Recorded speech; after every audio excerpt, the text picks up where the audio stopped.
عزت قابل احترام ذی قدر بزرگوں، بھائیوں، عزیزوں، نوجوان ساتھیوں، السلام علیکم۔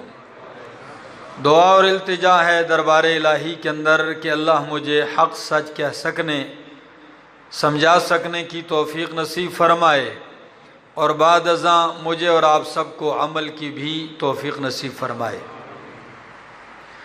رمضان المبارک کے حوالے سے تاریخ اسلام کے ایک عظیم معرکے کی طرف آپ کی توجہ دلاؤں گا، اور کفر اسلام کے اس عظیم معرکہ کا تذکرہ اختصار کے ساتھ کروں گا، جس معرکے کا نام قرآن نے یوم الفرقان رکھا ہے، اور جسے میں اور آپ جانتے ہیں غزوہ بدر کے نام سے۔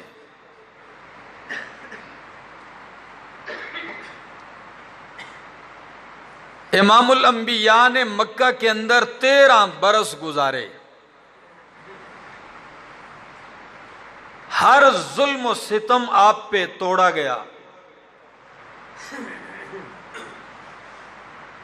ہر ستم ڈھایا گیا، بالآخر آپ نے مکہ چھوڑ دیا، مدینہ چلے گئے۔ آپ کے دوست، آپ کے صحابہ بھی آپ کے ساتھ تھے۔ ان مکے کے مشرکوں نے، ان بدبختوں نے مدینہ منورہ میں بھی آپ کو چین سے بیٹھنے نہیں دیا۔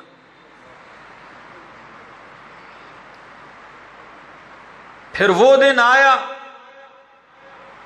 اہل مکہ نے خط لکھا مدینے کے سردار عبداللہ بن ابی بن سلول کو کہ ہمارے کچھ لوگ بھاگ کے آپ کے ہاں پناہ لے چکے ہیں، آپ ان کی پناہ گاہ ختم کر دے وہاں سے، ورنہ ہم آپ کی اینٹ سے اینٹ بجا دیں گے۔ صحابہ پریشان ہوئے، اللہ کے پاک پیغمبر کا پہرا تحفظ اور بھی مضبوط کر دیا۔ پھر یہ نوک جھونک لگی رہتی تھی۔ سن 2 ہجری مشرکین کا ایک بہت بڑا تجارتی قافلہ جو مکہ سے شام گیا، ابو سفیان کی قیادت میں، اور وہاں سے اتنا مال لیا کہ آپ اس بات سے اندازہ لگائیں گے کہ ابو سفیان خود کہتے ہیں کہ مکے کا کوئی گھر غریب امیر ایسے نہیں تھا جس نے اس تجارتی قافلے میں اپنا مال حصہ نہ ڈالا ہو۔ مقصد کیا تھا؟ زیادہ کمائی ہو، معیشت مضبوط ہو، اور اہل مدینہ کے اوپر ہم چڑھ دوڑیں۔ گویا یہ ایک تجارتی قافلہ نہیں بلکہ ایک جنگی مہم کا حصہ تھا مضبوط۔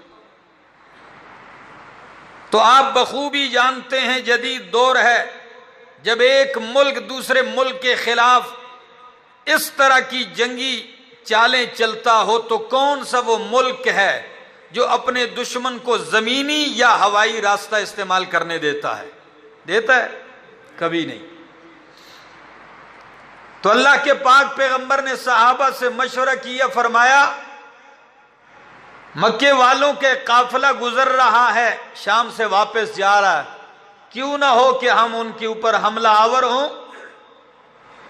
اور قافلہ ہمارے ہاتھ لگ جائے تاکہ ان کی معیشت کی کمر ٹوٹ جائے۔ صحابہ تیار ہوئے۔ سن 2 ہجری 8 یا بقول بعض کے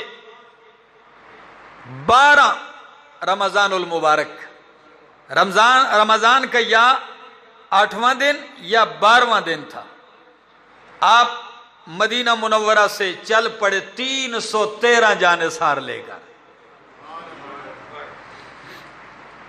جن کے پاس 6 زیریں تلواریں اور 2 گھوڑے، سامان بھی کچھ نہیں، بے سر و سامانی کے عالم میں نکلے۔ ادھر ابو سفیان کو پتا چلا کہ میرا قافلہ اس کو خطرہ لاحق ہونے والا ہے، مسلمان لوٹ نہ لیں۔ اس نے زمزم غفاری کو پیسے دیے اور کہا جتنا جلدی ہو سکے مکے والوں کو جا کے بتلا دے کہ قافلے کی حفاظت کے لیے پہنچ جاؤ۔ زمزم غفاری وہاں سے چلتا ہے اور حالت پتہ کیا بنائی ہوئی، کپڑے اپنے پھاڑے ہوئے، اپنے اونٹ کے کان کاٹے ہوئے۔ یہ مقصد کیا تھا؟ اپنی آواز کو مؤثر بنانے کے لیے کہ واویلا کروں گا تمام اہل مکہ اٹھے گا۔ اور اللہ کی شان دیکھیے کہ مکہ کے اندر نبی کریم کی پھوپھی عاتکہ حضرت عباس رضی اللہ تعالی عنہ کی بہن، جو اس وقت مسلمان نہیں ہوئے تھے، حضرت عباس رات کو کہنے لگی اپنے بھائی کو بلا کر، کہنے لگی بھائی گزشتہ رات میں نے ایک خواب دیکھا ہے۔ وہ کہنے لگا بہن کیا دیکھا ہے؟ کہنے لگی میں نے ایک گھوڑ سوار کو دیکھا، اونٹ پہ سوار ہے، شتر سوار، جو آیا اور اہل مکہ کو یوں آواز دے کے کہتا ہے یا اہل غدر، او دھوکے بازو، یا اہل غدر، او غدر والو، 3 دن کے اندر اندر اپنی قتل گاہوں کی طرف نکلو۔ کتنے دنوں میں؟ 3 دنوں کے اندر۔ پھر وہ اعلان کرنے والا جبل قبیس پہ چڑھتا ہے، پہاڑی ہے، اور یہی اعلان وہاں بھی کرتا ہے۔ پھر پہاڑ کی چوٹی سے ایک چٹان نیچے کی طرف گراتا ہے۔ میں نے خواب میں دیکھا وہ چٹان نیچے گرتے ہوئے ٹکڑے ہو گیا، اور اس کا ایک ایک ٹکڑا مکے کا کوئی گھر ایسا نہیں جس میں نہ گرا ہو۔ اس چٹان کا ٹکڑا ہر گھر میں گرا۔ میں پریشان ہوں، خواب نہیں بتلانا کسی کو۔ حضرت عباس کہنے لگے ٹھیک ہے، لیکن صبح ہوتے ہی جا کے اپنے دوست کو بتلا دیا۔ جو بات ایک دفعہ زبان پہ آ جائے وہ اپنی نہیں رہتی، چلتی ہے۔ پھر چلتے چلتے ابو جہل تک پہنچ گئی۔ ابو جہل بڑا زیرک تھا، اگلے دن حرم میں بیٹھا ہے مطاف میں، حضرت عباس کو آواز دے کے کہتا ہے ابو الفضل ادھر آؤ، یہ ان کی کنیت تھی۔ حضرت عباس آئے، کہنے لگا او عباس، یہ تمہارے خاندان کو کیا ہو گیا ہے کہ تم میں مرد تو چھوڑیے، اب عورتوں نے بھی نبوت کے دعوے شروع کر دیے؟ یہ تم میں سے نبیہ کب سے بننے لگ گئی ہیں، اب عورتیں بھی نبی بننے لگ گئی ہیں۔ انہوں نے کہا بھائی ہوا کیا ہے؟ کہنے لگا آپ کی بہن نے یہ خواب نہیں دیکھا؟ یہ کیا ہے؟ تم نے کہا خواب ہی تو ہے، خواب ہے، سچا بھی ہو سکتا ہے، جھوٹا بھی ہو سکتا ہے۔ آج کل بھی لوگ خوابوں کے اوپر مذہب اور دین کی بنیاد رکھتے ہیں۔ خواب پر مذہب اور دین اور عقیدے کی بنیاد نہیں رکھی جا سکتی۔ خواب شریعت میں دلیل نہیں بن سکتا۔ ہاں خواب جو ہے یہ ایک بشارت بھی ہے، تسلی بھی ہوتی ہے۔ اللہ کے نبی نے فرمایا نبوت کا دروازہ بند ہے، البتہ سچی خوابیں اہل ایمان کو اللہ دکھائے گا، یا وہ خود دیکھیں گے اپنے لیے یا کوئی کسی کے بارے میں دیکھے گا۔ لیکن خواب کسی کے اختیار میں، کبھی سچا کبھی جھوٹا، کبھی اس کی تعبیر آپ کچھ سوچیں گے کچھ ہوگا۔ خیر یہ ایک تفصیلی موضوع ہے اس سے ہٹ کے.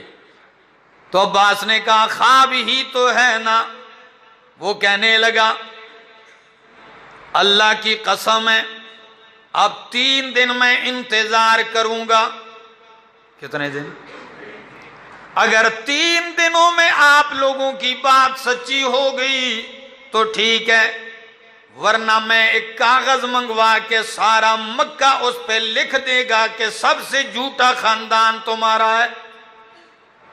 تمہارے جھوٹ کا تختہ لگا دیا جائے گا، تختی مکے میں لٹکا دی جائے گی حرم میں. کہتے ہیں میں نے جواب نہیں دیا، آ گیا. بس 3 دن ہونے کو ہے، میں حرم کی طرف جا رہا ہوں طواف کے لیے. اتنے میں ابو جہل مجھے آواز دینے لگا. ابھی میں پہنچا نہیں تھا کہ ایک شخص اونٹ پہ سوار ہے، چلاتا ہوا آ رہا ہے اور کیا کہتا ہے؟ کہتا ہے یا اہل قریش، او قریشیو. مکے والوں کو آواز دے کے کہتا ہے یا اہل قریش، اونچی آواز سے کہتا ہے یا معاشر قریش اللطیمہ اللطیمہ، قافلے کی مدد کو پہنچو، قافلے کی مدد کو پہنچو. اموالکم مع ابی سفیان قد عرض لها محمد فی اصحابہ لا ارى ان تدرکوها الغوثا الغوثا. کہتا ہے تمہارے مال ابو سفیان کے قافلے میں ہے اور محمد عربی اپنے ساتھیوں سمیت اس پہ حملہ آور ہو چکے ہیں، پہنچ جاؤ. اور پھر خود ہی کہتے لا ارا، میں نہیں سمجھتا کہ تم قافلے کو بچا پاؤ گے. بس الغوثا الغوثا، فریاد ہے فریاد ہے. یہ چیخ و پکار جب کی بس لمحوں میں مکہ امڑ آیا.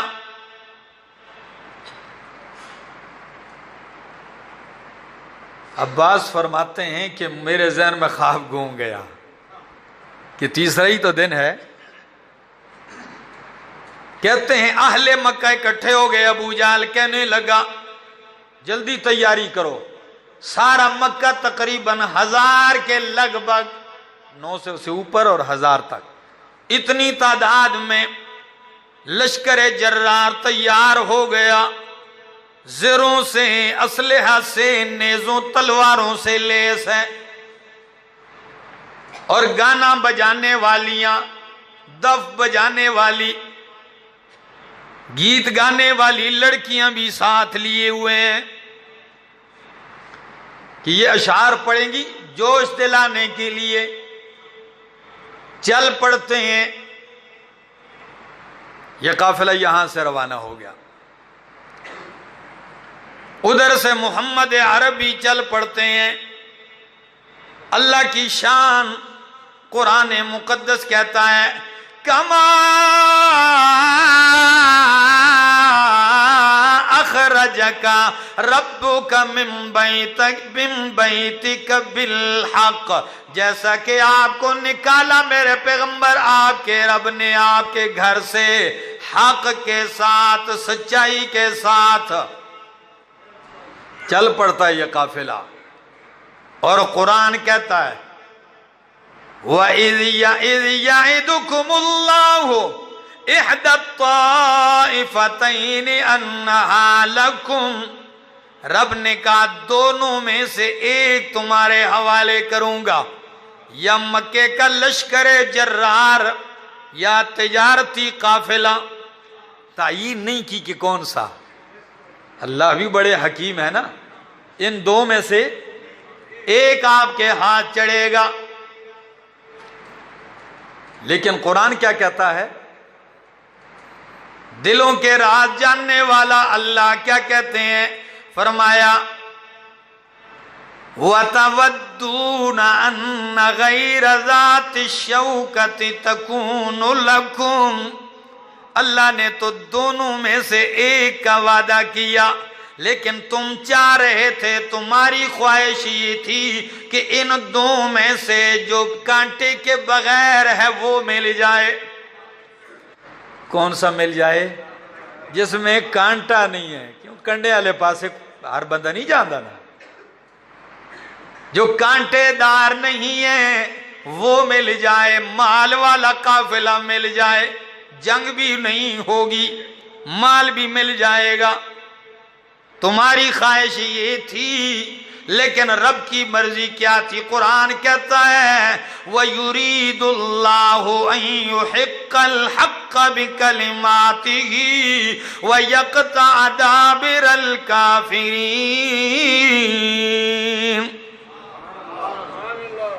تم مال چاہ رہے تھے کہ تمہیں مال مل جائے، لیکن اللہ یہ چاہ رہا تھا کہ کافروں کی جڑ کٹ جائے، تمہیں کمال مل جائے۔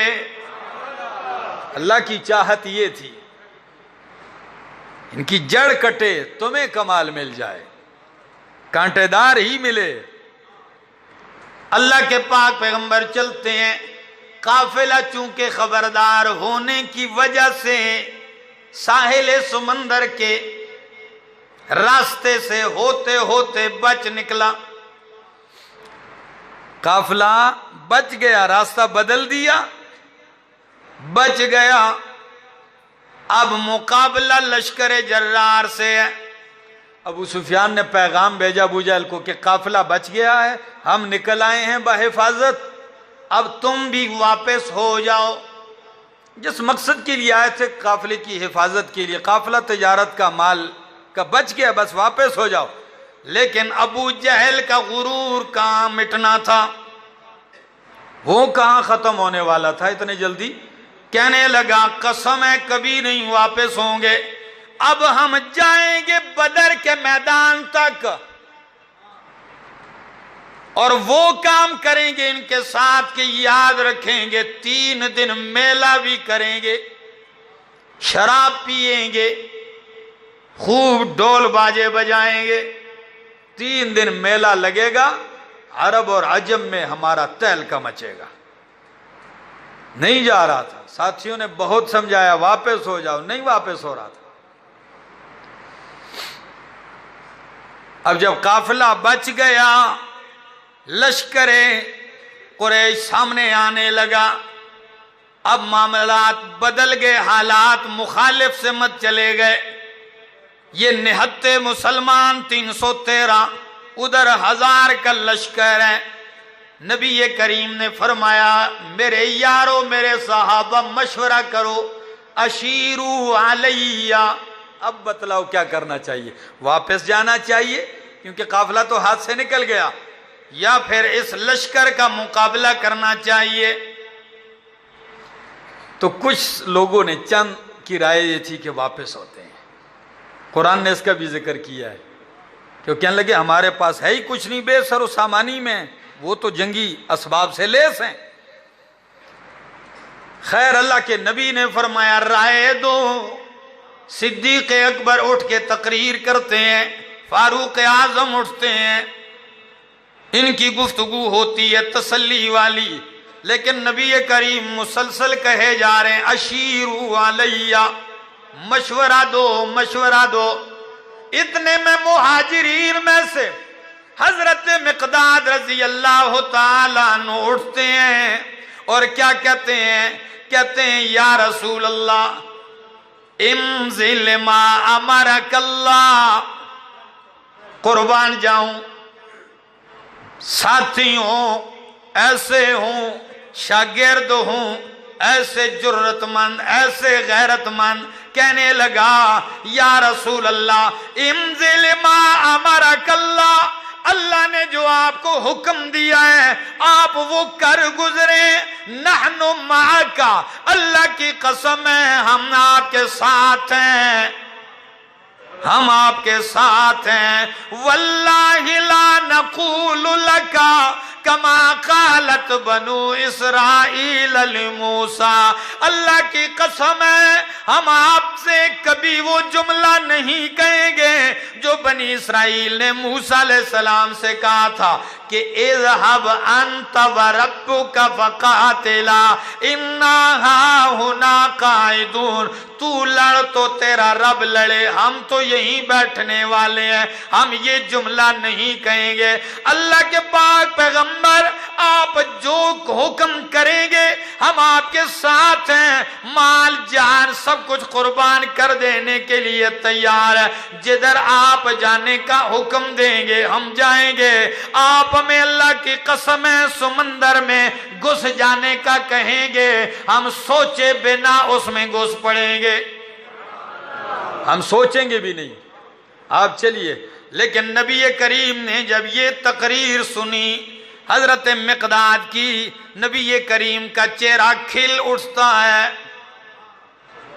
کھل اٹھا، دعائے خیر دی، لیکن وہی دہرایا جا رہا ہے جملہ۔ اللہ کے نبی کہتے ہیں اشیروا علیہ، لوگوں مشورہ مزید چاہیے۔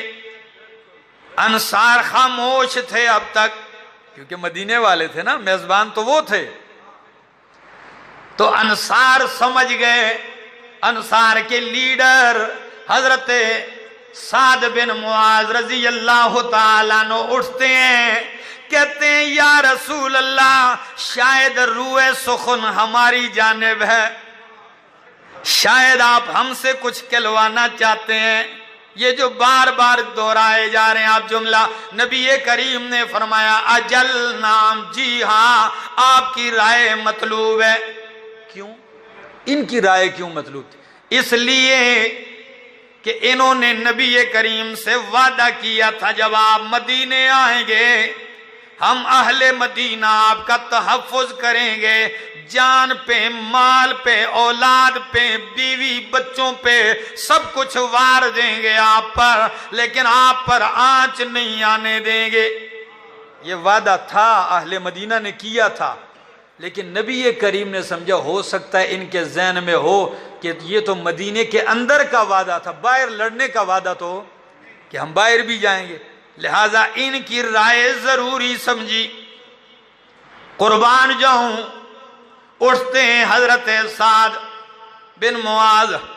میں کبھی سوچتا ہوں ہری پور والوں کیسے لوگ تھے، صحابہ کرام کیسے جانثاران مصطفیٰ تھے، کتنی محبت ان کے دل میں اللہ کے نبی کی تھی۔